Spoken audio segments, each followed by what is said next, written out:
Hello dude, कैसे हो मेरे भाई? बढ़िया। आज हम लोग स्टार्ट करेंगे chemical properties of carboxylic acid. ठीक है। और chemical properties of carboxylic acid में हम लोग पढ़ने वाले हैं acidic strength of carboxylic acid, है ना। कार्बोक्सिलिक एसिड का एक बड़ा ही इंपॉर्टेंट टॉपिक है, राइट, है ना। और एग्जामिनेशन में अगर देखोगे तो कहीं ना कहीं किसी न किसी फॉर्म में एक question acidic strength of carboxylic acid से होता ही होता है ना।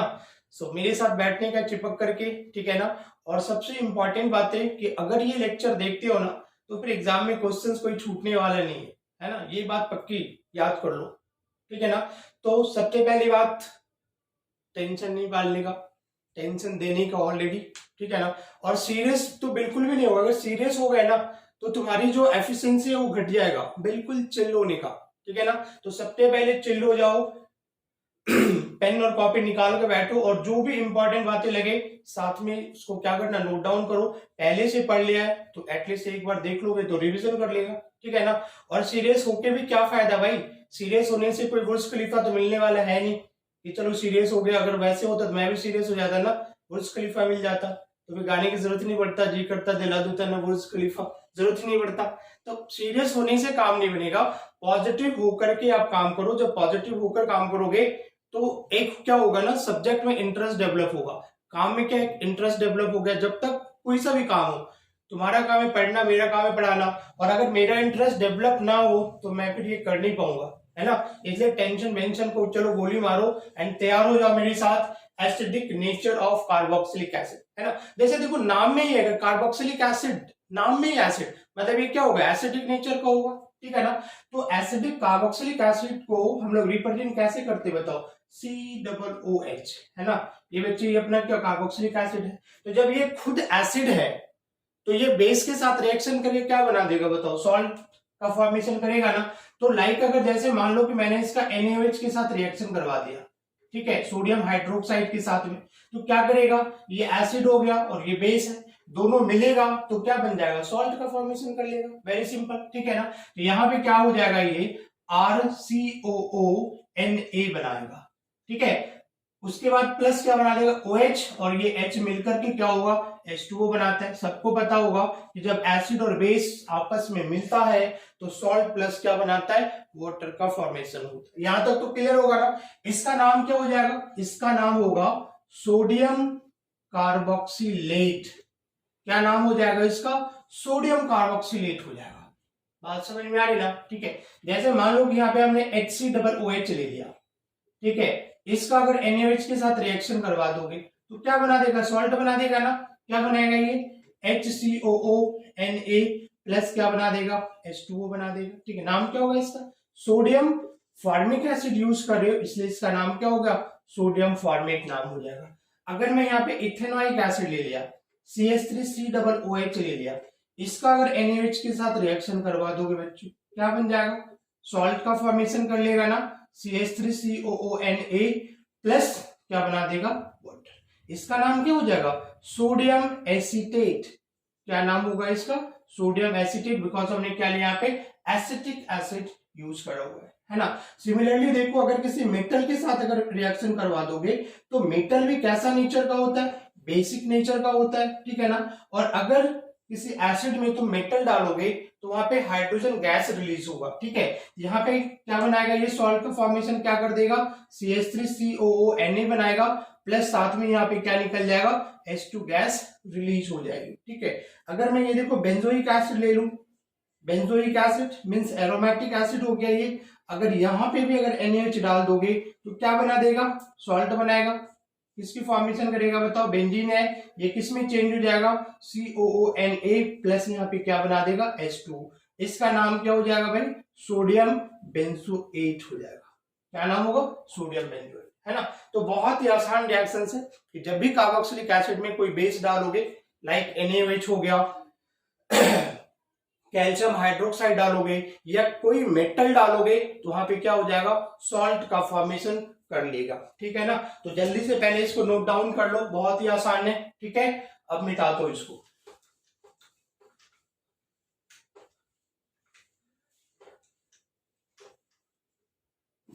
राइट। जैसे अगर मान लो कि हमने यहाँ पे फॉर्मिक एसिड ले लिया HCOOH, इसका रिएक्शन मान लो हमने कैल्शियम हाइड्रोक्साइड के साथ अगर तुम करवा रहे हो तो क्या बनाएगा, अगेन सॉल्ट बनाएगा ना, कैल्शियम फॉर्मेट बना देगा।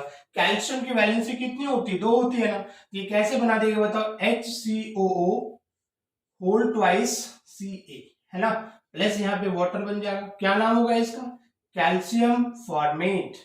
क्या नाम हो गया बच्चे, कैल्शियम फॉर्मेट, है ना।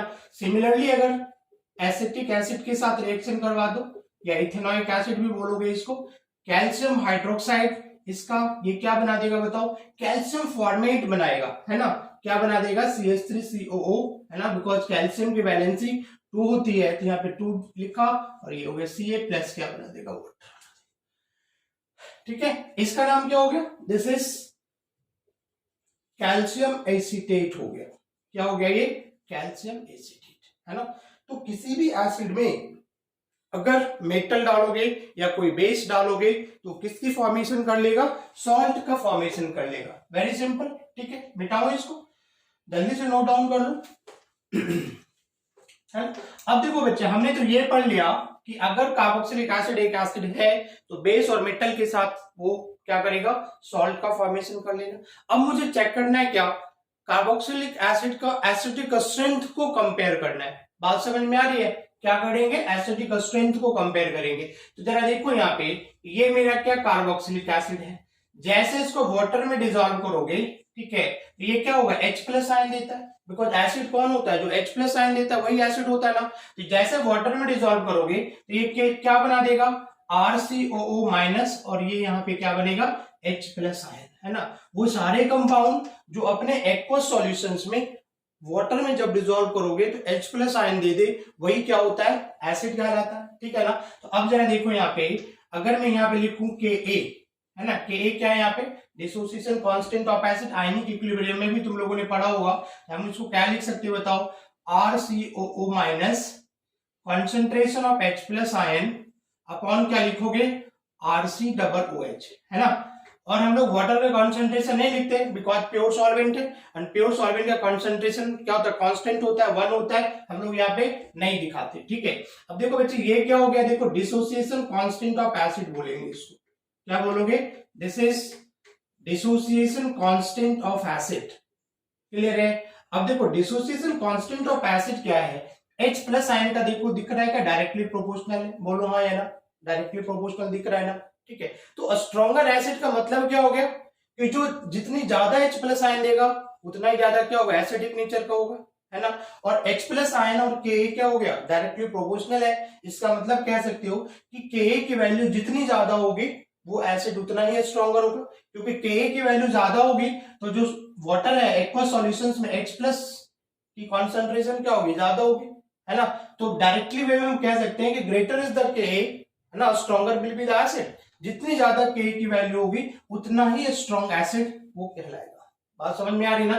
तो क्या यहाँ पे अगर लिख दूं यहाँ पे कि अगर Ka की वैल्यू इंक्रीज होगी, ठीक है ना, तो इसका मतलब क्या हो गया कि concentration of H plus ion also increase करेगा, और हम लोग बोलेंगे कि उसकी जो एसिडिटी होगी, एसिडिटी वो क्या हो जाएगी, बढ़ जाएगी।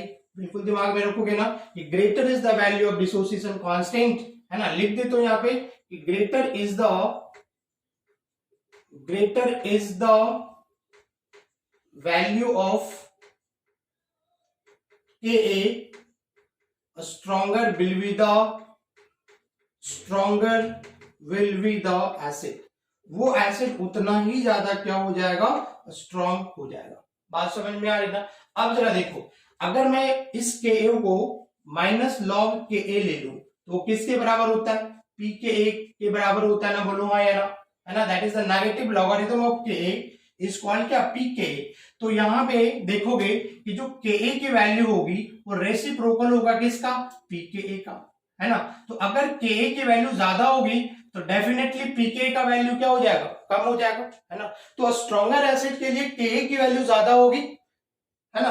क्या बोला मैंने कि अगर स्ट्रॉन्गर एसिड है तो उसकी Ka की वैल्यू ज्यादा होगी, तो डेफिनेटली pKa का वैल्यू क्या हो जाएगा, कम हो जाएगा ना। इसका मतलब क्या हो गया कि स्ट्रॉन्गर एसिड हैज क्या होगा, लोअर pKa वैल्यू, और जो वीकर एसिड होगा वीक एसिड समझ रहे हो ना। तो जो वीक एसिड होगा उसमें के की वैल्यू क्या कम होगी, तो पीके का वैल्यू क्या होगा, ज्यादा हो जाएगा। क्या ये मेरी बात समझ में आ रही है ना, बोलो।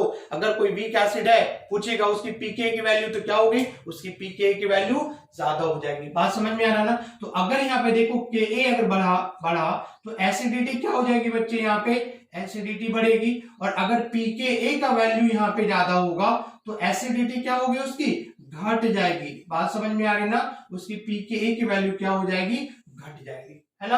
तो अगर पीके का वैल्यू ज्यादा है इसका मतलब एसिडिक का स्ट्रेंथ ज्यादा है, सॉरी पीके की वैल्यू ज्यादा है इसका मतलब एसिडिक का स्ट्रेंथ क्या हो जाएगी, उसकी कम हो जाएगी। और के की वैल्यू क्या होगी तो उसकी एसिडिक का स्ट्रेंथ ज्यादा हो जाएगी। मतलब दोनों एक दूसरे का रेसिप्रोकल है।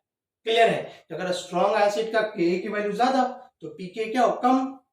क्लियर है ना। और उसका उल्टा कर देंगे किसमें, वीक एसिड के केस में, कि वीक एसिड के केस में के की वैल्यू क्या कम तो पीके की वैल्यू क्या होगी, ज्यादा हो जाएगी। क्लियर है ना। तो पहले आप इसको नोट डाउन कर लो, ठीक है। अब मिटाता हूं इसको।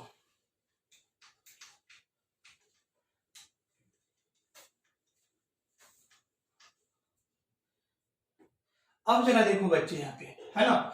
अगर मैं कोई तुमसे ये पूछूं या तुमसे कोई ये पूछे कि स्ट्रॉन्गर एसिड कौन होगा, है ना, तो स्ट्रॉन्गर एसिड वो होगा जो इजीली H प्लस आयन देगा। मेरी बात समझ में आ रही है, जो क्या करेगा, इजीली H प्लस आयन देगा। जितना आसानी से H प्लस आयन दे देगा वो एसिड उतना ही स्ट्रॉन्गर एसिड हो जाएगा।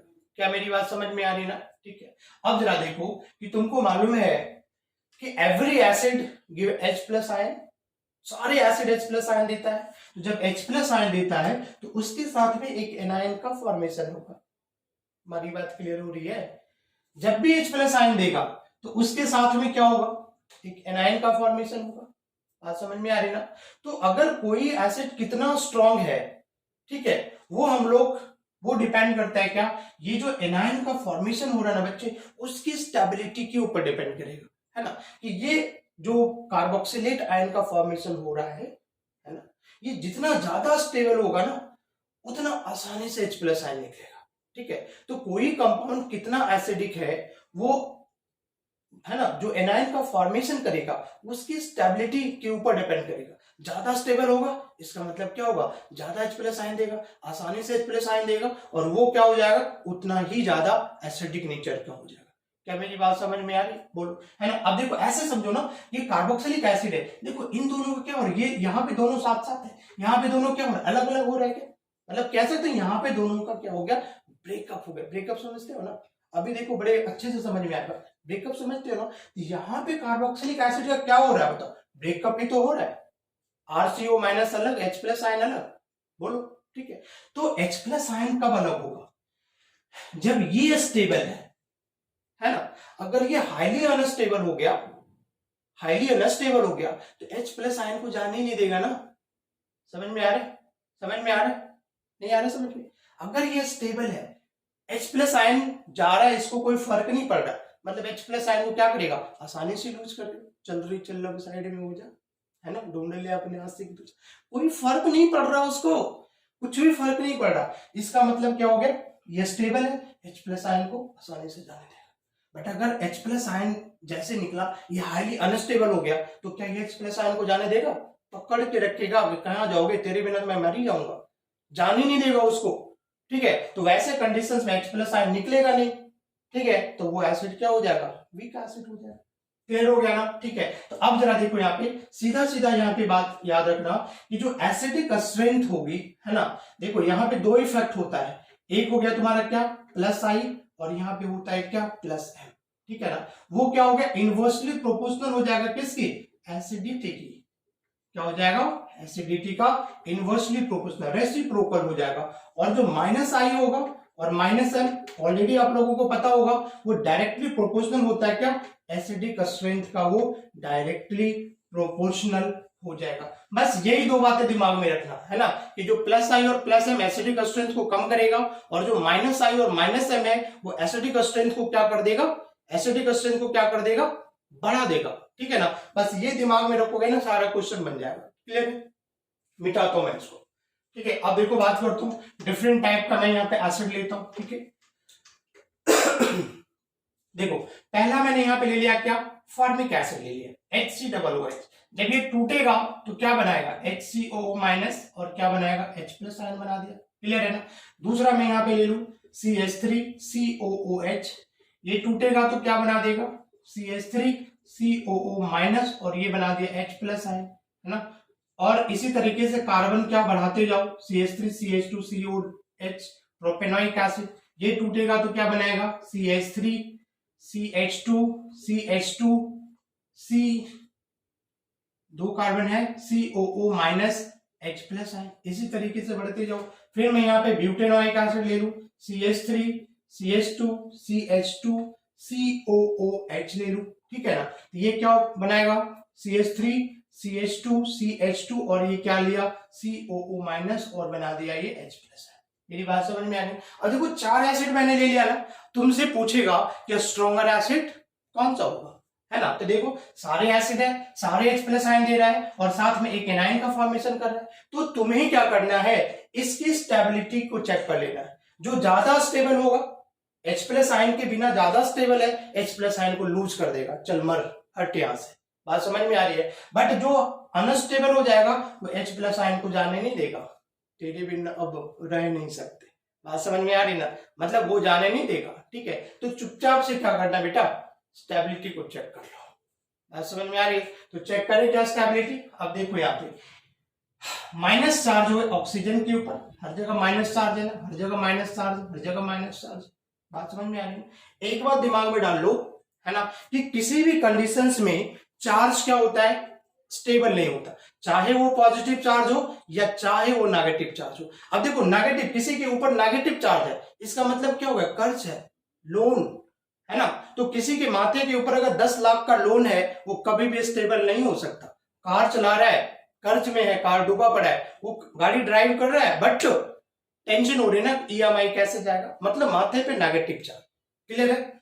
और किसी के ऊपर पॉजिटिव चार्ज है, केमिस्ट्री में पॉजिटिव चार्ज है, तो पॉजिटिव चार्ज का मतलब क्या होगा, डेफिशिएंसी, कमी, है ना, भिखारी, बैंकरप्ट, नंगा नहाएगा क्या निचोड़ेगा क्या, कंगाल है, भिखारी है, वो कभी भी स्टेबल नहीं हो सकता। तो अगर केमिस्ट्री में कहीं पे पॉजिटिव चार्ज है, मतलब क्या है, उसके पास इलेक्ट्रॉन की कमी है, ठीक है, वो क्या मांगता है, इलेक्ट्रॉन मांगता है, कभी भी स्टेबल नहीं होगा, ठीक है ना। तो किसी भी कंडीशंस में वेदर द नेगेटिव चार्ज और पॉजिटिव चार्ज, वो स्पीशीज कभी भी स्टेबल नहीं होगा, है ना। तो सबके माथे के ऊपर देखो नेगेटिव चार्ज है, मतलब सबके माथे के ऊपर कर्ज है, कोई भी स्टेबल नहीं है। बट हम लोग क्या, एक भिखारियों का भी सरदार होता है ना, सारे भिखारी है, बट उनमें से ज्यादा रिच कौन, समझ में आ रहा, सारे अनस्टेबल है, बट इनमें से सबसे ज्यादा स्टेबल कौन, रिलेटिव देखना, कंपेयर करना है कि इन चारों में से ज्यादा स्टेबल कौन। बाकी तो बात समझ में आ रही है ना, चारों कर्ज में डूबा पड़ा है, चारों अनस्टेबल है, बट इन चारों अनस्टेबल में थोड़ा सा ज्यादा स्टेबल कौन है, हमको ये देखना है, बात समझ में आ रही है ना। तो देखो यहाँ पे क्या नेगेटिव चार्ज है, ठीक है, अब यहाँ पे भी नेगेटिव चार्ज है, बट ये जो CH3 ग्रुप है वो क्या होता है, इलेक्ट्रॉन डोनर होता है। क्या होता है भाई, इलेक्ट्रॉन डोनर, याद कर लो कि जो अल्काइल ग्रुप होता है वो इलेक्ट्रॉन डोनर होता है, मतलब इलेक्ट्रॉन क्या करता है, डोनेट करता है, ठीक है। तो यहाँ पे देखो पहले से नेगेटिव चार्ज है और इसको इलेक्ट्रॉन सप्लाई कर रहा है, मतलब और इसको क्या, पहले से कर्ज में था और इसको कर्ज दे रहा है, बात समझ में आ रही। SBI का पहले से तुमने 10 लाख का लोन लेके बैठा है, HDFC वाला फोन करे भाई कर्ज ले लो, PNB वाला फोन करे भाई कर्ज ले लो, तो तू उसको गाली देगा या क्या बोलेगा, हाँ आजा ले लेते हैं, अरे भाई लेगा तो चुकाना भी तो पड़ेगा ना। तो तुम पागल हो जाओगे कि पहले का कर्जा मैंने उतारा नहीं और कर्ज देने के लिए लोग पागल हो रहे हैं, ठीक है। तो पहले से माथे पे कर्ज था, CH3 ग्रुप क्या कर और उसको दे रहा है, पहले से नेगेटिव चार्ज है, अब इसको CH3 क्या इलेक्ट्रॉन दे रहा है ना, तो इलेक्ट्रॉन पे चार्ज कैसा, नेगेटिव चार्ज, तो यहाँ पे नेगेटिव चार्ज घटने के बजाय क्या होगा, बढ़ रहा है। चार्ज बढ़ना कभी भी क्या होता है, स्टेबिलिटी नहीं होती, चार्ज का बढ़ना क्या होता है, अनस्टेबिलिटी होती, क्लियर है ना। अब देखो इस वाले में भी देखो, इस वाले में भी ये भी इलेक्ट्रॉन दे रहा है, ये भी इलेक्ट्रॉन डोनर है, इथाइल ग्रुप है ना। तो एल्काइल ग्रुप का जैसे जैसे साइज बड़ा होता है उसकी इलेक्ट्रॉन डोनेटिंग पावर भी क्या बढ़ जाएगी, मतलब मिथाइल से ज्यादा इथाइल ग्रुप क्या करेगा, इलेक्ट्रॉन डोनेट करेगा। तो यहाँ पे माइनस चार्ज क्या होगा, और बढ़ जाएगा, मतलब कर्ज और बढ़ जाएगा, तो इससे ज्यादा ही अनस्टेबल हो जाएगा। यहाँ पे देखो एक कार्बन और बढ़ेगा, यहाँ पे 3 कार्बन हो गया, यहाँ पे इसकी इलेक्ट्रॉन देने की टेंडेंसी और भी ज्यादा हो गई, ठीक है। तो यहाँ पे चार्जेस क्या हो गया, और ज्यादा हो गया। तो अगर चारों में कंपेयर करोगे तो सबसे हैप्पी ये है कि कर्ज तो है बट कोई और इसको कर्ज नहीं दे रहा, कोई यहाँ पे चार्ज बढ़ नहीं रहा, बट इन सब में क्या हो रहा है, चार्ज बढ़ रहा है। तो जैसे जैसे नंबर ऑफ कार्बन बढ़ेगा यहाँ पे जो चार्ज है वो क्या करेगा, बढ़ेगा, और स्टेबिलिटी क्या हो जाएगी, कम हो जाएगी। बात समझ में आ रहा है ना, क्योंकि जो अल्काइल ग्रुप होता है वो इलेक्ट्रॉन डोनर होता है, और तुम कह सकते हो प्लस आई इफेक्ट शो करता है, पॉजिटिव इंडक्टिव इफेक्ट शो करता है, प्लस आई इफेक्ट शो करता है। बात समझ में आ रही है ना। तो यहां पे अगर देखोगे, यहां पे अगर इधर से अगर हम चल रहे हैं ना, तो तुम कह सकते हो, क्या कह सकते हो भाई, यहां से अगर ऐसे आ रहे हो आप तो कह सकते हो ना कि जो स्टेबिलिटी है, स्टेबिलिटी ऑफ एनायन वो क्या हो रही है, घट रही है। क्या हो रही है, डिक्रीज हो रही है। तो जब स्टेबिलिटी ऑफ एनायन घट रही है मतलब ये हाईली अनस्टेबल हो जाएगा, तो H प्लस आयन को जाने नहीं देगा, H प्लस आयन का निकलना मुश्किल हो जाएगा, और जब H प्लस आयन ही नहीं निकलेगा तो उसकी एसिडिक स्ट्रेंथ क्या, वीक एसिड कहलाएगा। बात समझ में आ रही ना, ठीक है। तो यहां पे अगर देखोगे तो एसिडिक स्ट्रेंथ क्या हो जाएगा, यहाँ पे बच्चे एसिडिक स्ट्रेंथ क्या हो जाएगा, घटेगा, है ना। तो इन चारों में बताओ स्ट्रॉन्गर एसिड कौन सा हो जाएगा, फॉर्मिक एसिड। अब देखो अगर मैं बोर्ड की बात करूं तो सबसे पहला क्वेश्चन यहाँ पे राइज हो गया कि formic acid is a stronger acid, किससे, formic acid is a stronger acid than acetic acid. भाई पहला रीजनिंग क्वेश्चन पूछेगा, दिमाग में सेट हो जा। अब देखो यहाँ पे मुझे नहीं लगता कि अब तुमको कोई रट्टे मारने की जरूरत है कि formic acid is a stronger acid than acetic acid. Yes, because this is the formate ion, है ना, because formate ion is a more stable than acetate ion. और जब ये फॉर्मेट आयन इससे ज्यादा स्टेबल है तो ये क्या करेगा, आसानी से H प्लस आयन को जाने देगा। और वही तो एसिडिटी क्राइटेरिया वही है, एसिडिक स्ट्रेंथ का क्राइटेरिया वही है कि जो आसानी से H प्लस आयन देगा। क्लियर है ना।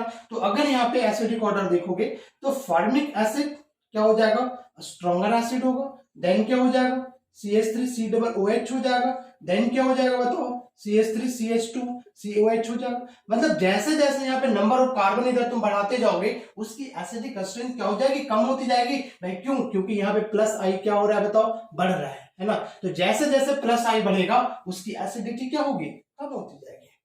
बात समझ में आ रही ना। तो पहला रीजनिंग क्वेश्चन में यहां पे लिख दूं कि जो फॉर्मिक एसिड है, formic acid is a stronger acid, is a stronger acid than acetic acid. ठीक है बच्चे, 1 मार्क क्वेश्चन आएगा, है ना, ज्यादा नहीं आएगा। यहां तक तो क्वेश्चन ही रहेगा कि formic acid is a stronger acid, why, तो यहां तक क्वेश्चन होगा। तुम्हारा आंसर यहां से हो जाएगा कि बिकॉज, है ना, रीजन क्या हो जाएगा, because the formate ion is more stable than acetate ion. Clear है ना। रीजन अगर देखना होगा तो due two plus I effect लिख सकते हो, due two plus I effect, है ना।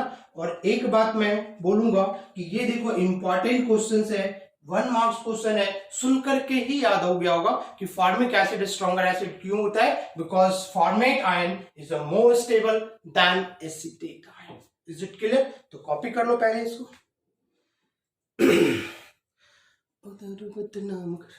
कर लिया ना, ठीक है। अब मैं मिटाता हूं इसको। अब देखो थोड़ा सा मैं डिटेल इसको बना रहा हूं तो वीडियो थोड़ा सा तो बड़ी लंबा तो चलेगा ना, थोड़ा तो लंबा जाएगा ये वीडियो। अभी तक तो मैं बिल्कुल छोटू सा वीडियो बना रहा था, ये थोड़ा सा बड़ा हो जाएगा, बहुत ज्यादा बड़ा नहीं, थोड़ा सा बड़ा होगा। तो टेंशन लेने वाली कोई बात नहीं, टेंशन को सबसे पहले टेंशन देने का, ठीक है ना। अब जरा देखो यहाँ पे, ये बात क्लियर हो गई ना, ये बात क्लियर हो गई, ठीक है। अब जरा देखो, मैं एक ले लिया यहाँ पे क्या, CH3COOH, नाम जलेबी भाई नहीं, एसिटिक एसिड, नाम क्या हो गया इसका, एसिटिक एसिड, ठीक है। दूसरा मैंने यहां पे ले लिया ClCH2COOH। क्लियर है भाई, क्लियर है ना। अब जरा देखो इसका नाम क्या हो गया, क्लोरो एसिटिक एसिड, इसका नाम क्या हो गया, क्लोरो एसिटिक एसिड। जनरली ये भी क्वेश्चन बहुत पूछा जाता है। अच्छा एक बात बताओगे तुम, है ना, कि एसिटिक एसिड और क्लोरो एसिटिक एसिड में स्ट्रॉन्गर एसिड कौन होगा, चेक करना है। प्लस आई घटाएगा, माइनस आई बढ़ाएगा। क्लियर है ना? तो यहाँ पे देखो ये क्या प्लस आई अल्काइल ग्रुप है, यहाँ पे क्लोरीन है माइनस आई, मतलब ये क्या होगा स्ट्रॉन्गर एसिड होगा, तो यहाँ पे एसिडिक स्ट्रेंथ ये होगा। अब रीजनिंग क्वेश्चन पूछता है भाई chloro acetic acid is stronger acid than acidic acid, why क्यों रीजन लिखना पड़ेगा। ठीक है, तो डिसोसिएट करके दिखा दो, है ना। CS से देखो बड़े प्यार से कैसे लिखोगे क्वेश्चंस पेपर में, मैं ये भी बता रहा हूं। तो देखो यहाँ पे ऐसे डिसोसिएट करके दिखाना CH3CO माइनस और H प्लस आयन। ठीक है, दूसरा ये तुम्हारा हो गया Cl CH2 COOH, है ना। पेपर में वैसे लिखना जैसे मैं दिखा रहा हूं, ठीक है, पेपर चेक करने वाला खुश हो जाएगा, है ना, कि बंदे ने अच्छे से एक्सप्लेन कर दिया। ये हो गया, ठीक है। अब ये क्या होगा बताओ, अब देखो बोलो ये ज्यादा स्टेबल क्यों होगा भाई, बोलो दोनों क्या है माइनस, दोनों के ऊपर कर्ज, तो Cl क्या करेगा इस माइनस को खींचेगा, बोलो इलेक्ट्रॉन खींचेगा, माइनस आई इफेक्ट है। तो जब इलेक्ट्रॉन खींचेगा तो इसके ऊपर से बताओ चार्ज कम होगा नहीं होगा, और चार्ज का घटना, तुम्हारे माथे पे 10 लाख का लोन है, 5 लाख किसी ने उतार दिया तुम्हारा खर्चा, तो तेरे ऊपर घटा ना 5 लाख, अब -5 ही रहेगा ना, बोलो तो स्टेबिलिटी बढ़ी नहीं बढ़ी। वैसे यहाँ पे माइनस है, अब ये खींच रहा है, Cl खींच रहा है, तो यहाँ पे माइनस चार्ज कम होगा, जबकि ये क्या करेगा, इलेक्ट्रॉन देगा इसको, पहले से माइनस और माइनस करा, ले मर जा तू, है ना, पहले से कर्ज में डूबा, इतनी ज्यादा कर्ज दे दो कि बंदा क्या हो लटक गया ऊपर, सुसाइड। क्यों? कर्ज की वजह से सुसाइड कर लिया, कर्ज के बोझ तले वो क्या हो गया, दब गया, ऊपर चला गया। क्या बात समझ में आ रही ना? तो इन दोनों में ज्यादा ये क्या हो जाएगा, मोर स्टेबल हो गया। बात समझ में आ रही बच्चे, this is the more stable. जब ये ज्यादा स्टेबल है तो एसिडिक स्ट्रेंथ ज्यादा हो जाएगा, तो सिंपली यहां पे लिख दोगे, देखो रीजनिंग क्वेश्चन, देखो दूसरा रीजनिंग क्वेश्चन मैं लिख रहा हूं कि chloro acetic acid is a stronger acid than acetic acid. Okay, reason क्या हो जाएगा, because the chloroacetate ion formed is more stable than the acetate ion due to minus I effect। किसकी वजह से, माइनस आई इफेक्ट की वजह से ये ज्यादा स्टेबल। दूसरा रीजनिंग क्वेश्चन बच्चे एकदम दिमाग में रखोगे, अभी देख लिया इग्नोर कर दिया, पेपर में आ गया तो फिर हो गया काम से, एकदम इसको पढ़ना है, जो भी मैं यहाँ पे लिख रहा हूं ना प्रॉपर नोट डाउन करके उसको पढ़ के ही जाना पेपर में। ठीक है, अब ये देखो रट्टे मारने की जरूरत, एक बार सुन लिया कि क्लोरोएसिटेट आयन ज्यादा स्टेबल होगा, इसलिए वो क्या होगा, स्ट्रॉन्गर एसिड हो गया। तो फटाफट इसको पहले कॉपी कर लो, फिर चलते हैं हम लोग आगे। ठीक है, मिटाता हूं।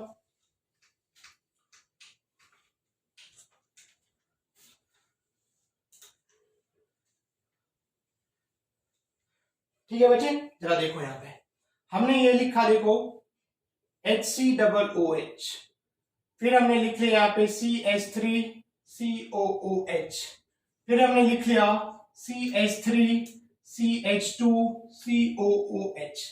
क्लियर है? फिर हमने लिख लिया CH3COOH, फिर हमने यहां पे लिख लिया COOH, तीन CH3 लगा दिया, है ना। अब देखो तुम खुद से कर लोगे कि ज्यादा स्ट्रॉन्गर एसिड कौन सा होगा। दिख रहा है अल्काइल ग्रुप बढ़ रहा है, मतलब प्लस आई इफेक्ट बढ़ रहा है, एसिडिक स्ट्रेंथ क्या हो जाएगा, कम हो जाएगा ना। तो यहाँ पे ऑर्डर ये फॉलो करेगा, दिस इज द क्लियर है। ये सबसे क्या होगा, वीक एसिड हो जाएगा, है ना, क्योंकि जब H प्लस आयन निकलेगा यहाँ पे तो नेगेटिव चार्ज आएगा, और ये सब देखो फटाफट धनाधन इलेक्ट्रॉन देने वाला है ना। पहले से माइनस होगा और माइनस यहाँ पे बहुत ज्यादा बढ़ जाएगा।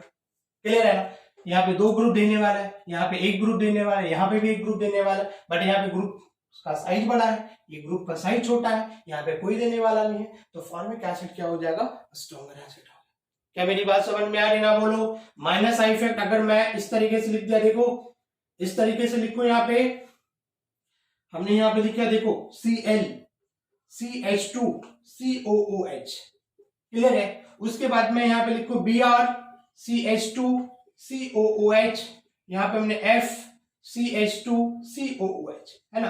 पूछेगा तुमसे स्ट्रॉन्गर एसिड कौन है, माइनस आई, तीनों इलेक्ट्रॉन खींचने वाला है, तो जो सबसे ज्यादा इलेक्ट्रॉन खींचेगा वो क्या हो जाएगा, ज्यादा एसिडिक हो जाएगा। नहीं बोलो तो अगर मैं इसको 1 2 3 बोल दूं 1 2 3, तो बच्चे किसका नंबर 1 हो जाएगा बताओ, ये हो गया नंबर 1, फिर कौन हो जाएगा, 3 का सबसे ज्यादा होगा, फिर 1 का होगा, एंड फिर किसका हो जाएगा, 2 का ज्यादा हो जाएगा। क्या मेरी बात समझ में आ रही बच्ची, बोलो कोई परेशानी तो नहीं है ना, ठीक है। जैसे देखो हमने यहाँ पे लिखा CF3COOH, हमने यहाँ पे लिख लिया CCl3COOH, क्लियर है। फिर हमने यहाँ पे लिख लिया Cl2CHCOOH, क्लियर है। फिर यहाँ पे हमने लिखा ClCH2COOH। तो देखो क्लियर है, 3 फ्लोरीन है यहाँ पे। फ्लोरीन इज द क्या, मोस्ट इलेक्ट्रोनेगेटिव एलिमेंट, इसकी जो इलेक्ट्रॉन खींचने की टेंडेंसी क्लोरीन से ज्यादा है। उसके बाद भी 3 फ्लोरीन है, यहाँ पे 3 क्लोरीन है ना। तो ये क्या होगा, ये ज्यादा स्ट्रॉन्गर एसिड होगा। यहाँ पे 3 क्लोरीन, यहाँ पे 2 क्लोरीन है, 3 वाला ज्यादा खींचेगा। यहाँ 2 क्लोरीन 1 क्लोरीन है, माइनस आई इसमें ज्यादा है, तो इसमें एसिडिक ऑर्डर क्या हो जाएगा, ये वाला एसिडिक ऑर्डर हो जाएगा। क्या मेरी बात समझ में आ रहा है, जल्दी से कॉपी करो, तो जल्दी से कॉपी कर लो, जल्दी से कॉपी। ये समझ में आ गया कि ये ज्यादा क्यों होगा, बिकॉज 3 फ्लोरीन है, and fluorine is the more electronegative than chlorine, electron खींचेगा, मतलब माइनस आई इफेक्ट ज्यादा हो रहा है, तो एसिडिक का स्ट्रेंथ क्या हो जाएगा, ज्यादा हो जाएगा। क्या मेरी बात समझ में आ रही है बच्चे, ओके, है ना। अब देखो नेक्स्ट क्वेश्चन दिखाता हूं मैं इस तरीके से।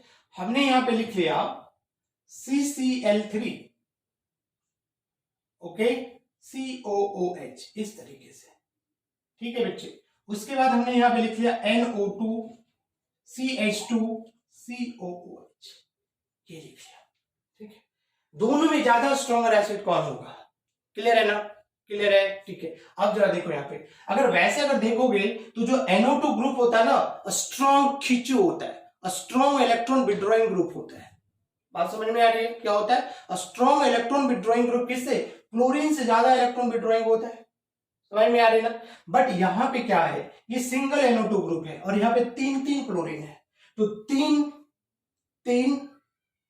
एक पे क्या पड़ेगा, भारी पड़ेगा। कभी सुना है ना कि 3 थोड़ा कम ताकतवर, 3 कम ताकतवर है, कम स्ट्रॉन्ग है, और तीनों मिलकर एक ताकतवर को हरा सकता है, मार सकता है। मेरी बात समझ में आ रही है तुमको, ठीक है। अगर इंडिविजुअली देखोगे तो NO2 क्या खतरनाक माइनस आई इफेक्ट शो करता है, किससे, क्लोरीन से, बट यहाँ पे नंबर ज्यादा है, ये हार जाएगा। सो यहाँ पे स्ट्रॉन्गर एसिड कौन हो जाएगा, ये हो जाएगा। बात समझ में आ रही है, कोई परेशानी तो नहीं है, बोलो। अगर मैं इस तरीके से ले लेता यहाँ पे कि NO2CH2COOH, फिर हमने यहाँ पे NCCH2, माइनस आई इफेक्ट अगर ऑर्डर तुम लोगों को पता होगा, है ना, तो कोई प्रॉब्लम नहीं होगा, FCH2COOH। बात समझ में आ रहा है, तो एसिडिक ऑर्डर ये हो जाएगा, है ना, क्योंकि जो माइनस आई इफेक्ट NO2 का ज्यादा होता है, उसके बाद साइनाइड का होता है, उसके बाद फ्लोरीन का, उसके बाद किसका आ जाएगा, क्लोरीन का। ये हमने कब देखा, जब एक है, दोनों सिंगल है, ठीक है ना। बट अगर किसी कंपाउंड में, है ना, फ्लोरीन 2 हो जाता या क्लोरीन 2 हो जाता, तो उसकी एसिडिक स्ट्रेंथ इन दोनों से ज्यादा हो जाएगी, क्योंकि नंबर्स बढ़ गया। नंबर बढ़ने से क्या हो जाता है, पावर बढ़ जाता है ना, बोलो ना, पावर क्या होती है उसकी, बढ़ जाती है ना। एक शेर है, ठीक है, और उसमें वहां पे 50 गीदड़ मिलेगा, तो शायद 50 गीदड़ मिलके एक शेर को क्या मार सकते हैं। मेरी बात समझ में, वैसे यहाँ पे नंबर बढ़ने से क्या होता है ना बच्चे, पावर उसका बढ़ जाता है। मेरी बात समझ में आ रही ना। जैसे देखो मैं एक इस तरीके से लिख लू यहाँ पे CH3CHCl CH2COOH, एक हमने ये ले लिया। देखो CH3CH2CHClCOOH हमने ये ले लिया, ठीक है। दोनों में देखो क्या ग्रुप तो सेम है ना, इसमें भी क्लोरीन है, इसमें भी क्लोरीन है। क्या मेरी बात समझ में आ रही है, बोलो। बट अगर तुम्हें ये पूछता है स्ट्रॉन्गर एसिड कौन होगा दोनों में, तो क्या बोलोगे, दोनों का पावर क्या सेम है, बट देखो डिस्टेंस यहां पे दूर है, यहां पे थोड़ा पास है, तब यहां पे डिस्टेंस मैटर करेगा। ज्यादा खतरनाक कौन होगा, कौन इफेक्टिव स्टेबिलाईज करेगा, मतलब जो माइनस चार्ज यहाँ पे आएगा H प्लस जाने के बाद माइनस चार्ज यहाँ पे आ रहा है, तो ये देखो पास से खींच रहा है और ये क्या कर रहा है, दूर से खींच रहा है। तो पास वाला ज्यादा खींचेगा या दूर वाला ज्यादा खींचेगा, बोलो पास वाला ज्यादा खींचेगा ना, मतलब ये क्या करेगा, ज्यादा स्टेबल हो जाएगा, तो ये तुम्हारा क्या हो गया, स्ट्रॉन्गर एसिड हो जाएगा। क्या मेरी बात समझ में आ रही है? जैसे देखो यहाँ पे एक हमने फ्लोरीन लगा दिया, CH2 CH2 COOH ये लिख दिया, दूसरा मैं ये लिखूं CH3 CH Cl और यहाँ पे हमने लिख दिया COOH, है ना। अगेन देखो जब H प्लस आयन निकलेगा तो इस पे बच्चे माइनस चार्ज है, ये फ्लोरीन है, fluorine is more electronegative than chlorine, तो सोचोगे ये ज्यादा एसिडिक होगा ये कम एसिडिक होगा, बट ऐसा नहीं है, क्योंकि देखो यहाँ पे क्लोरीन पास है और यहाँ पे फ्लोरीन क्या दूर है। बात समझ में आ रही है? तो ज्यादा इफेक्टिव कौन होगा, बोलो पास वाला ज्यादा इफेक्टिव है। अरे सपोज करो दाऊद में बैठा तेरे को फोन करे, ठीक है ना, दाऊद कहां पे बैठा है, दुबई में, वहां से अगर तेरे को फोन करे कि भाई एक खोखा भिजवा दो, है ना, एक वो हो गया, और दूसरा तुम जिस मोहल्ले में रह रहे हो ना, वहां से कोई बंदे तेरे को रामपुरी चाकू लेके धमकाए, तो ज्यादा इफेक्टिव कौन होगा, बोलो वो रामपुरी चाकू जो तेरे घर के पास है या वो दुबई वाला? दुबई वाला चिल्ल हो जाएगा, मैं चल ना हो तो दुबई में बैठा के कर लेगा, क्या करेगा वो, ठीक है। बट जो पास वाला है डर रहेगा यार कहीं रामपुरी चाकू अंदर ना कर दे। बात समझ में आ रही ना? तो जो पास है वो ज्यादा इफेक्टिव है, ये स्ट्रॉन्ग है बट दूर है, ये वीक है बट पास है, पास वाला ज्यादा इफेक्टिव हो जाएगा, सो स्ट्रॉन्गर एसिड हो जाएगा। क्या मेरी बात समझ में आ रही है ना? डिस्टेंस मैटर करता है, अगर कोई ग्रुप वीक भी है बट अगर पास में बैठा है वो ज्यादा इफेक्टिव हो जाएगा। क्लियर है ना? जल्दी से कॉपी कर लो। चलो चलो जी चलो, बात समझ में आ रही है ना? बात समझ में हो रही है? देखो सिंपल सा बात, बस एक ही चीज याद रख लेना, देखो कि जो भी कार्बोक्सिलेट आयन है ना, यहाँ पे देखो कार्बोक्सिलेट आयन ऐसे होता है ना, O माइनस, यहाँ पे कोई इलेक्ट्रॉन विड्रॉइंग ग्रुप अटैच है इससे, तो इलेक्ट्रॉन विड्रॉइंग ग्रुप यहाँ पे क्या करेगा, इलेक्ट्रॉन खींचेगा।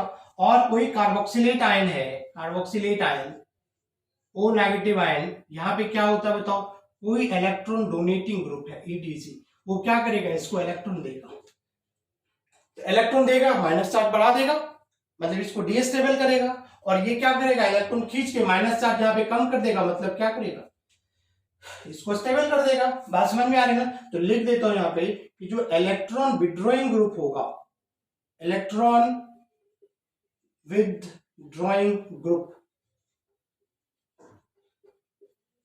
स्टेबिलाइज द कार्बोक्सिलेट आयन, ठीक है, hence acidic strength increases, acidic strength increases, और ये क्या हो जाएगा, जो इलेक्ट्रॉन डोनेटिंग ग्रुप है, electron donating group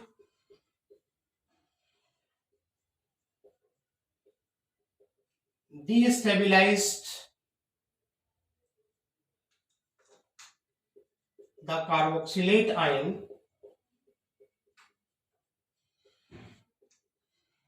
hence acidity decreases। Clear है ना? कॉपी कर लो फटाफट इसको। एक एग्जांपल देखो, मैं वैसे यहाँ पे चिपका देता हूं। हमने लिया CH3COOH, फिर हमने ले लिया देखो CH2 double bond CH COOH, और तीसरा हमने ले लिया CH ट्रिपल बॉन्ड COOH, है ना। कौन ज्यादा स्ट्रॉन्गर एसिड होगा? ठीक है, जरा देखो, ये कार्बन sp3 है, ये कार्बन sp2 है बच्चे, ये कार्बन sp है। तो तुमको मालूम है कि जैसे जैसे S कैरेक्टर बढ़ता है ना, sp में S कैरेक्टर कितना 50%, sp2 में कितना 33%, और इसमें कितना हो गया 25%, है ना। तो जैसे जैसे S कैरेक्टर बढ़ता है ना, तो इलेक्ट्रोनेगेटिविटी क्या होती है, बढ़ती है ना। सो sp hybridised carbon, sp hybridized carbon is more electronegative than sp2 hybridized carbon, and sp2 is more electronegative than sp3 hybridized carbon। क्या ये बात मालूम है ना? तो ये कार्बन क्या ज्यादा इलेक्ट्रोनेगेटिव है, तो वहां पे जो नेगेटिव चार्ज आएगा वो क्या करेगा, ज्यादा अच्छे से इलेक्ट्रॉन खींचेगा, इलेक्ट्रॉन ये खींचेगा, इलेक्ट्रॉन ये खींचेगा, जबकि ये इलेक्ट्रॉन क्या करेगा, देगा इसको। तो ज्यादा स्ट्रॉन्गर एसिड कौन, ये वाला ना, तो ऑर्डर क्या हो जाएगा, ये फॉलो करेगा। क्लियर? जैसे जैसे इस परसेंटेज बढ़ेगा, है ना, तो इलेक्ट्रोनेगेटिविटी बढ़ेगी, तो एसिडिक ऑर्डर क्या होगा, बढ़ेगा। जल्दी से कॉपी कीजिए, ठीक है। मिटाता हूं इसको।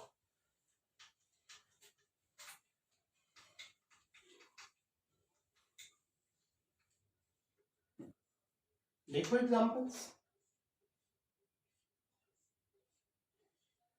बेंजोइक एसिड हमने यहां पे ले लिया NO2, बेंजोइक एसिड,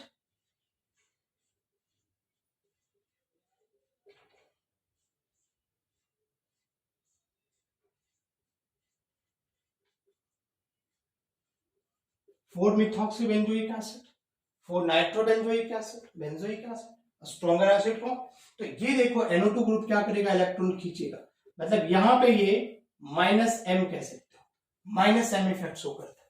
बेंजीन है ना रेजोनेंस, और जहां पे रेजोनेंस में खींचेगा उसको हम लोग कहते हैं -M। यहाँ पे ना ले रहा ना दे रहा है। यहाँ पे देखो लोन पेयर ऑक्सीजन के पास, तो अगर कोई ऐसा स्पीसीज जिसके पास लोन पेयर इलेक्ट्रॉन है और वो बेंजीन रिंग से अटैच्ड है, तो वो कैसा इफेक्ट शो करता है, +M करता है। मतलब यहाँ पे इलेक्ट्रॉन दे रहा है, देखो ये इलेक्ट्रॉन दे रहा है, मतलब क्या करेगा, माइनस चार्ज बढ़ाएगा, स्टेबिलिटी कम हो जाएगी, डोनर हो गया। ये विड्रॉइंग है, स्टेबिलिटी बढ़ाएगा, इसमें कुछ नहीं है, तो ऑर्डर क्या हो जाएगा, सेम। तो बस क्लियर है, लेने वाला क्या करेगा, एसिडिक स्ट्रेंथ को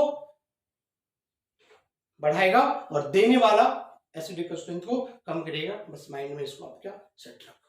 क्लियर है ना? अब देखो एक सबसे इंपॉर्टेंट क्वेश्चन, ठीक है, फिनॉल एंड कार्बोक्सिलिक एसिड में। क्लियर है? फिनॉल एंड कार्बोक्सिलिक का अगर तुम, है ना, मैं यहां पे लिख दूं कि जो acidity phenol versus carboxylic acid, बहुत इंपॉर्टेंट है भाई, बहुत इंपॉर्टेंट है, बहुत इंपॉर्टेंट है ना। 5 स्टार बना दिया, देख लो 5 स्टार बना दिया, तो 5 स्टार बना दिया तो क्या कुछ तो बात है ना, बोलो। ऐसे तो अभी तो बनाया नहीं, फालतू में तो बनाया नहीं होगा, है ना। तो अच्छे से देख लो इसको, देखो फिनॉल है, तो फिनॉल एसिडिक नेचर सबको मालूम होगा, तो अगर ये एसिडिक नेचर है तो क्या करेगा, H+ आयन देगा सॉल्यूशन में। हाँ जी ना जी बोलो, हाँ जी ना जी। ये बन गया तुम्हारा फिनॉक्साइड आयन बन गया, फिनॉक्साइड आयन बन गया, ठीक है, प्लस H+ आयन देगा। और जो कार्बोक्सिलिक एसिड होता है RCOOH, ठीक है, ये क्या बनाएगा अपना RCOO- और H+ आयन होता है, ये हो गया कार्बोक्सिलेट आयन। बोलो हाँ या ना। तो दोनों में ज्यादा स्ट्रॉन्गर एसिड कौन होगा, तो चुपचाप से इन दोनों की स्टेबिलिटी कर लेंगे, जो ज्यादा स्टेबल हो जाएगा इन दोनों में वही स्ट्रॉन्गर एसिड होगा, है ना। तो क्लियर है, देखो कार्बोक्सिलिक एसिड के तो नाम में एसिड लिखा है ना, तो ऑब्वियसली ज्यादा है। अब देखो एनसीईआरटी में भी क्वेश्चंस है कि although phenoxide ion has more number of resonating structure, क्या तुमने पढ़ा है कि अगर दोनों की स्टेबिलिटी को चेक करोगे तो greater is the resonating structure greater will be the stability, ऐसा पढ़ा है ना, पढ़ा है ऐसा। तो इसमें 4 रेजोनेटिंग स्ट्रक्चर होता है। Phenoxide ion has more number of resonating structure but carboxylic acid is a stronger acid, why, यही क्वेश्चन पूछता है। बात समझ में आ रही ना। तो फिनॉक्साइड, अब देखो मैं इसका रेजोनेटिंग स्ट्रक्चर यहाँ पे ड्रॉ नहीं कर रहा हूं, तुम लोगों को आता होगा कि ज्यादा रेजोनेटिंग स्ट्रक्चर होता है, बट कार्बोक्सिलेट आयंस में क्या होता है बच्चे, 2 ही स्ट्रक्चर्स बनते हैं। इसका देखो O- है, ये नेगेटिव यहां शिफ्ट करेगा, ये उठ करके यहां पे आ गया। क्लियर है? तो ये कैसा बनेगा, ये बन गया O- और ये क्या बन गया, है ना। तो देखो ये क्या होता है, ये जो 2 स्ट्रक्चर हो गया ना, ये इक्विवेलेंट आरएस कहते हैं इसको। क्या बोलोगे, इक्वल आरएस कह सकते हैं, इक्वल आरएस। बात समझ में आ रही है ना, इक्विवेलेंट आरएस इसको बोलते हैं। ये संख्या में क्या, नंबर्स में 2 है, बट फिनॉक्साइड का अगर रेजोनेटिंग स्ट्रक्चर बनाओगे तो 4 रेजोनेटिंग स्ट्रक्चर बनता है। बनाई दो क्या, कोई बात नहीं, बनाई देता हूं। पहले इसको एक बार क्लिक कर लो, क्लिक कर लो फटाफट, क्लिक कर लो। मैं मिटा रहा हूं इसको, मिटा रहा हूं ना, मिटा रहा हूं, ठीक है। अब यहाँ पे पहले दिखा देता हूं मैं, ये कार्बोक्सिलेट आयन जो होता है ना वो मोर स्टेबल होता है ना। पहले इसको खींचो, उसके बाद मैं दिखाता हूँ, ठीक है। ऊपर वाला मिटा रहा हूं, देखो ऊपर वाला मिटाता हूं, जगह की कमी है भाई। अगर फिनॉक्साइड आयन का अगर बनाते हो स्ट्रक्चर, फिनॉक्साइड आयन का, तो 4 रेजोनेटिंग स्ट्रक्चर बनता ना बच्चे, इस तरीके से देखो 4 RS बनेगा। एक तो ये खुद एक RS है रेजोनेटिंग स्ट्रक्चर, ये नेगेटिव यहां पे उतर के आया, ये यहां पे आया, तो ये क्या बन जाएगा, डबल बॉन्ड O, यहाँ पे नेगेटिव, ये यहाँ पे, ये यहाँ पे, फिर नेगेटिव यहाँ पे शिफ्ट करा, ये यहाँ पे आ गया, तो क्या बन गया ये। डिजिटल बोर्ड में तो पहले से बना आता है, बस वो तो यूं यूं कर देंगे, ठीक है। ये हो गया, ये नेगेटिव यहाँ पे आया और फिर यहाँ पे आ गया, तो ये क्या बन गया, ये बन गया। देखो 4 नंबर में है ये 2, तो जितनी ज्यादा रेजोनेटिंग, जिसकी लाठी उसकी भैंस, सुना ना, सुना है ना, सरकार उसी की बनती जिसकी मेजोरिटी है। ये मेजोरिटी है बट जीतता ये है। अगर ऐसा नहीं होता तो 5 पांडव मिलकर के 100 कौरव को मार पाता है क्या, सोचो। कौरव ने कभी सोचा था कि 5 पांडव मिलके मुझे मार देगा? अगर उसको पहले से पता होता तो पांडव से लड़ाई नहीं करता। बात समझ में आ रहा ना। तो वो पांचों क्या भारी पड़ गए ना 100 पे, तो यहाँ पे 2 4 पे भारी नहीं पड़ सकता भाई, कौन सी बड़ी बात है। क्या बात समझ में आ रही है ना। अगर ज्यादा दिमाग ना काम करे तो सोचो ना, 5 पांडव मिलके भी तो मारा था ना उसको, कौरव को। क्लियर है ना, जीत गया था, वही कॉन्सेप्ट यहाँ पे। तो ये क्या हो गया, देखो इक्वल आरएस है, दोनों इक्विवेलेंट आरएस है, और ये सारे क्या इक्विवेलेंट नहीं है। क्यों कि देखो यहाँ पे जो नेगेटिव चार्ज प्रेजेंट है, कहां पे, मोर इलेक्ट्रोनेगेटिव ऑक्सीजन के ऊपर प्रेजेंट है। बट दूसरे स्ट्रक्चर में क्या हो गया, ये नेगेटिव चार्ज कार्बन में प्रेजेंट है जो लेस इलेक्ट्रोनेगेटिव है। क्लियर है ना। इसमें जरा देखो, नेगेटिव चार्ज कहां पे, ऑक्सीजन पे, और नेगेटिव चार्ज अगेन कहां पे, देखो ऑक्सीजन के ऊपर। मतलब नेगेटिव चार्ज डिलोकलाइज बिटवीन क्या, 2 मोर इलेक्ट्रोनेगेटिव क्या, ऑक्सीजन एटम के बीच में। बात समझ में आ रही ना। तो ये दोनों इक्वल है, इक्वल आरएस, ठीक है। तो एक कहता है ना कि दो मुस्टंडे मिलकर के 4 टिंडे जैसे वालों को नहीं मार सकता, जिसकी शक्ल टिंडे जैसे हो। तो 2 मुस्टंडे क्या 4 टिंडे जैसे को मार सकता है ना। तो यहाँ पे ये 2 इक्विवेलेंट आरएस, ये क्या हो गया, ये सारे नॉन इक्विवेलेंट होता है। क्या होता है, ये नॉन इक्विवेलेंट हो गया, है ना। तो 2 मुस्टंडे मिलके 4 टिंडे जैसे शक्ल वाले को मार सकता है ना। यहाँ पे ये जीतेगा। तो दिमाग में बिठा लो कि carboxylate ion is more stable than phenoxide ion. अगर 1 नंबर में पूछ दिया question, carboxylic acid is stronger acid than phenol, simple सा क्वेश्चन है, क्या लिखोगे, मेरे साथ याद कर लो, because carboxylate ion is more stable than phenoxide ion, that's it. इससे ज्यादा कुछ नहीं लिखना। बट अगर ज्यादा मार्क्स का है, 2 या 3 मार्क्स में आ गया, तो थोड़ा सा हम इसको क्या करेंगे, एक्सप्लेन करेंगे। इतना तो बात समझ में आ रही ना कि जो इक्वल आरएस होता है इसी को इक्विवेलेंट आरएस बोला जाता है। और इक्विवेलेंट आरएस के केस में उसकी स्टेबिलिटी ज्यादा होता है, even they have laser in number. उसकी नंबर कम होने के बावजूद भी उसकी स्टेबिलिटी ज्यादा होती है। बट यहाँ पे ये सारे क्या है, इक्विवेलेंट नहीं, नॉन इक्विवेलेंट है। क्लियर है ना। अब मैं मिटाता हूं इसको। ठीक है। तो सिंपल सा क्वेश्चन मैं देखो अभी भी मेंशन करवाया कि एनसीईआरटी में क्या क्वेश्चन है कि although phenoxide ion has more number of resonating structure but carboxylic acid is a stronger acid, why, यही क्वेश्चन आएगा। ठीक है ना। तो सिंपल्स में देखो यहां पे मैं लिख दूं कि carboxylic acid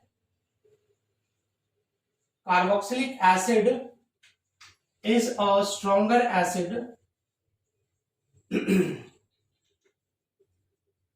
than phenol because carboxylate ion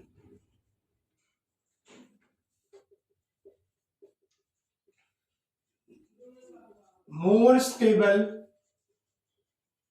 than phenoxide ion. बस बच्चे इतना सा लिखना है, ज्यादा नहीं लिखा। कब, जब 1 मार्क्स का क्वेश्चन आता था। बट अगर 1 मार्क्स से ज्यादा आता है क्वेश्चन, 2 मार्क्स में आता है ना, तो उसको भी मैं यहाँ पे लिख देता हूं। क्या लिखोगे कि in phenoxide ion the negative charge is delocalized between more electronegative oxygen and less electronegative carbon atom. Okay, but in carboxylate ion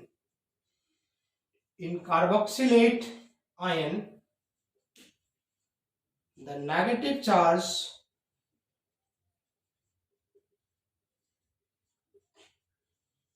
is delocalized between two more electronegative oxygen atom, है ना, hence carboxylate ion is more stable than phenoxide ion, है ना, and therefore carboxylic acid is a stronger acid than phenol. बच्चे बिल्कुल डिक्टो लिखोगे और एक बार में याद हो जाएगा, है ना, तो कहीं से कोई सीन ही नहीं बनता कि तुम्हारा वो मार्क्स काटे, ठीक है ना। और बहुत इंपॉर्टेंट क्वेश्चन है, जिसको मैंने बोला फोकस करने को, उसको फोकस जरूर करके जाना, ठीक है। और हो सके तो अपने फ्रेंड्स के बीच में वीडियो को जरूर शेयर करो। And thank you very much, bye bye.